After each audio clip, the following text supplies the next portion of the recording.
Good afternoon. Hello. Hindi ko papalagpasin yung opportunity na to testify kung gaano po kabuti si God sa buhay, kung gaano mag-work si God sa buhay ko, sa buhay namin. So, nung one day, masama na po yung pakiramdam ko ng morning.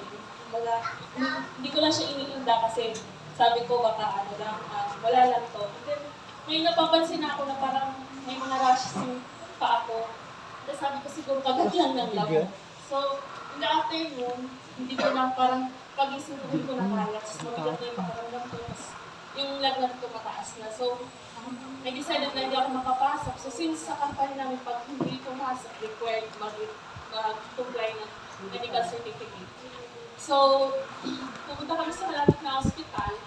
So, sad to say, hindi kami na-cater doon kasi nga, sabi daw ng in-charge doon, balik na lang kayo i-monitor mo muna kasi baka hindi daw i-covered ng healthcare ko. So, and then, andun, pag umuwi kami, dumiretso kami dito kay Pastora Anglican to, nag-ano po ako ng prayer sa kanya. Kasi, alam ko naman po na si God lang po talaga yung pinaka-great healer. Kumbaga yung mga doktor parang ginagamit lang po sila as instrument na pagalingin tayo. So, thank you din po, Pastor Ivan sa prayer, saka sa iba pong kayo, hindi ko na po maisa-isa. And then, nandun, kinabukasan, so, sobrang dami na po nung rashes sa katawan ko. So, may time kasi minsan na nagsiself-diagnose ako, sabi ko siguro baka mamaya, positive ako sa dengue.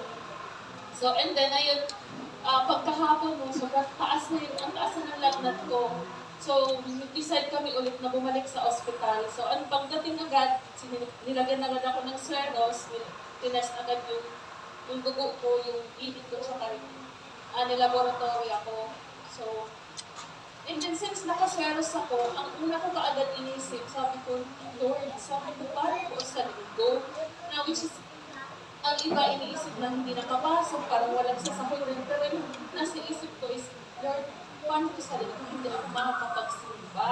Kasi kung tatagal pa ako dito ng ilang araw. So sabi ng asawa ko na, nag-pray ka lang na maging okay. So yun, sabi ng doktor, antayin natin yung test. Na sabi ng doktor, sana wag naman dengue kasi ang dami. Kasi parang hindi ko kasi may mga nararamdaman akong sintomas ng dengue kasi yung ilong ko, parang gumutugot, sakit ng mga kasukasuhan. So and then